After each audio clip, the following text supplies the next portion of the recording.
Hey, y'all. Welcome back to the show. I'm your host, Ruthie Gray, and you're listening to the Authentic Online Marketing Show. And today we're going to talk about a hot topic, artificial intelligence, otherwise known as AI. What do you think about it? How do you feel about ChatGPT? By now, you've likely heard about this newest trend designed to help content creators write and design while saving time and brain space. Artificial intelligence can help you do anything from crafting resumes, email subject lines, and sales page headings to creating SEO descriptions, blog headlines, poems, and full blog posts. But many of us writers feel very strongly about accepting help because we feel it's either cheating or we may lose our voice in the process. And those who we deem maybe not real writers are going to become writers. And how do we feel about that? It seems to stifle the creative process. What you're about to hear is an inside mentorship conversation with our own writing experts, from magazine contributors and authors to entrepreneurs creating social media, blog, and podcast content. One of our members, Daleen Bickle, is a book coach and author. And she, by the way, was on our recent podcast about getting your writing lean and ripped. And I'll link that in the show notes. But you'll hear me ask her opinion on the topic since she guides writers and authors and even hosts her own writing membership.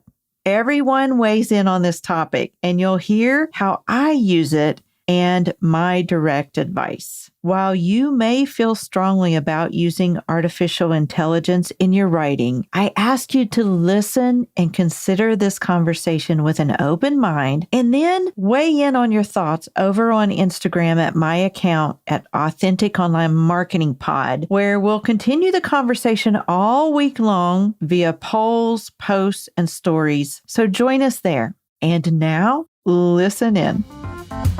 Welcome to Authentic Online Marketing with Ruthie Gray. Growing awareness for your blog, podcast, book, or product involves more than dancing to reels and yelling, "Buy my thing." This show models quality over clamor so you can put your spin on your message and market in a way that feels authentic to you, because nobody wants to sound like an infomercial. And now, here's your host, Ruthie Gray.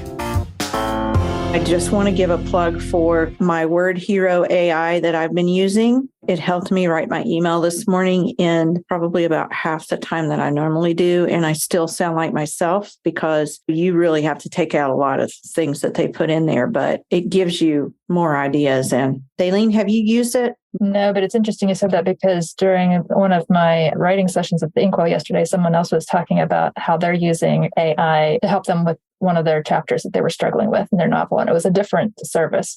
But I think it's interesting how writers are starting to use it more and more. I do too. And for a long time, I was like, ooh, that's cheating. I don't want to do that. But I've read a lot about it.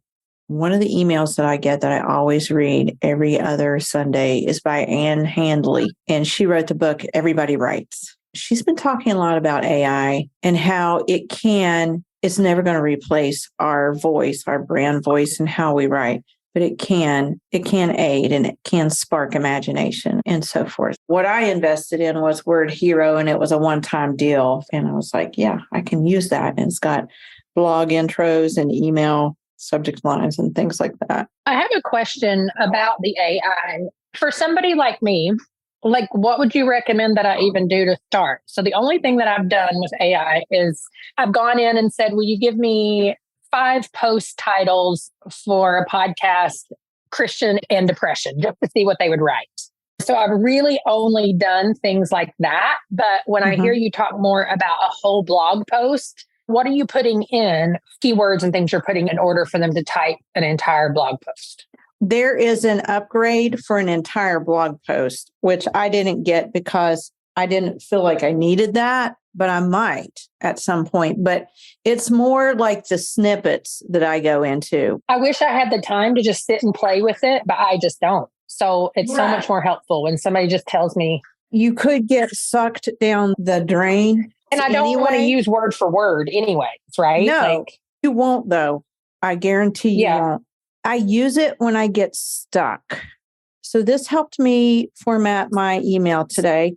I wrote my email. I knew what I was going to do already, but I wanted to flesh out my story. It gave me this line. It was like being locked out of my 1970s bedroom, complete with flower power wallpaper and lava lamps. I created so many memories in that space. Now, it had more words that weren't me, but at least I got that analogy. And I stink at analogies. So I was excited about that. And then I was like, this is clunky. I don't know how to write this to make it sound better. So I went over, hit content rewriter. It made it sound better. And all you do is click on the suggestions and pop them in. Also, the conclusion. I wasn't really sure what to write for the conclusion. So I just went over to the summing up conclusion, and it just helped me sum it up. I just need something that's going to help me write faster and jar my memory, but not take me out of my own verbosity and make me sound like myself. I really love it. I realize this conversation is relatively new, and I know there's some controversy about AI's use. My first question, because I am hoping to write a book also, can you imagine or see publishers coming back to you and saying, you need to sign this document that says your work is 100% your work and not inspired by AI or something like that? Because those are all kinds of lawsuits waiting to happen. What I'm wondering is, if I start writing something and I've used some of these tools, do you think it will become an issue in the future? Well, we can't accept that because that's not all you're writing. What I hear you saying is using it for writer's block and when I'm stumped or things, but my wonder, is this going to be a problem moving into the future when someone says to me, hey, how much of that did you write? Or how much was AI? And by that point, you really know, because see, the way I use it is the way I would advise you use it. And that is, I already have the idea. I already know what I want to say. I don't go there and say, write a blog post for me about XYZ. I write the stuff. And then I go over there to get an idea. I take the idea. It's never verbatim. Okay. It sounds like me when it's done. Like I edit ruthlessly. Yeah. And I don't think I would ever use it to write a book. I've written books too, but for the social media, there's so many, all those little topics that it does. I can see starting on a social media post or the news subject lines and stuff like that. Daylene, what do you think? So I'm still hesitant to jump on that bandwagon, but more because I'm a traditionalist, I think, than anything else. There are always going to be abuses with it. And there are already, if you're working with a publisher, you're already signing a contract just like that, saying this is your work, that you didn't hire a ghostwriter and now you're claiming it to be yours. The publisher wants to know already that this is your work. These are your ideas that, so there's that. The lines could be very gray and blurry. But it already is in some way. I've read about that, where it is a controversial thing. On the flip side, because thinking worst case scenario, if I'm putting my information on this website, they have that access to it. So they can then turn around and give it to somebody else to use. And then it becomes who had it first, and that was mine, but you paid for this service and now it became theirs. So there's all that too. Interesting. Melissa, do you have any thoughts for us? Yeah, I had not seen that until you put it up today. And I was just like, wow. I was just flabbergasted. Wow, this is amazing. And I hear everything you guys are saying and I see it. My first thought was, I was just on a contributors call earlier this week for a magazine that I'm entertaining writing for.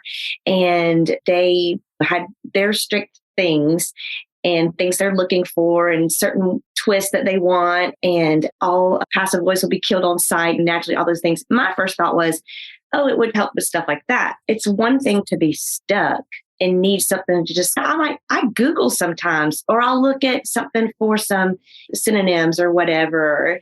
Again, yes, anything can be abused, but I don't see why when you're in an area that you're stuck, you can't go to it for help. But to go for it to literally write your whole piece. Yeah. No. Yeah. I agree. And I love that, like you said, like you ruthlessly edit. You make it your own. You're not taking it word for word exactly as they have it. But all of us get stuck sometimes and reach even for a little help, especially when you're looking for that specific, like the 70s thing. Like, I didn't know you could do that. That was pretty awesome. I love that. It really helps me. Incredible.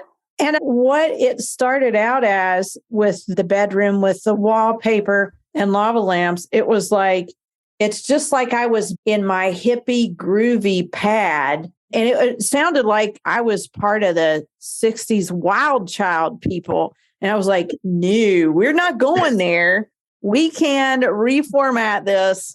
You got to watch stuff like that because I don't want to offend anybody at all. I would never do that. So I just think writing a book is one thing, but writing social media captions, and we have so much content we have to do and emails and stuff. I don't see what's wrong with using that as a prompt. It took me a while to get here. At first, I really poo-pooed it. And I was like, that is cheating. I don't like that.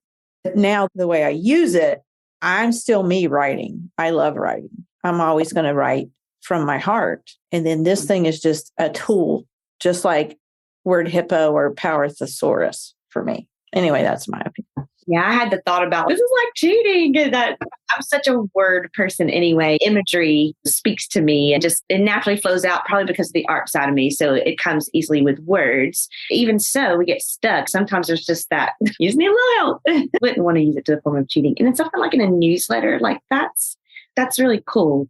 You're not publishing on something big or writing that book with it. This is just to my people. What are your thoughts? What do you think about this conversation? Don't forget to come over on Instagram and weigh in. My opinion is everyone can use help, whether it is AI or a thesaurus online. We all get a little stuck in our writing. So that's why we encourage each other in these training sessions inside my mentorship to ask questions and discuss current issues with Instagram writing and business. And by the way, if you are interested in our mentorship, we do have an application. You do need to have 1,000 followers and be active on the platform, know all the basics of Instagram and be able to navigate the technology without a problem. And I'll link that in the show notes too.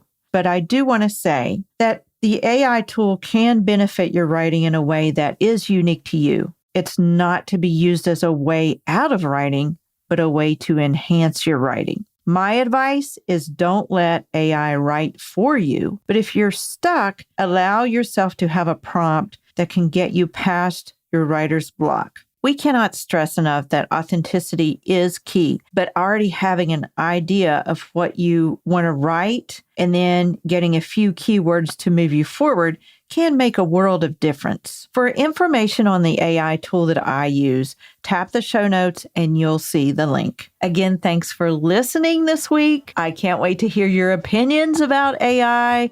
Join the conversation over at Authentic Online Marketing Pod on Instagram. And until next time, remember to share your message your way in your own authentic voice. And don't rely on artificial intelligence to come up with your unique voice.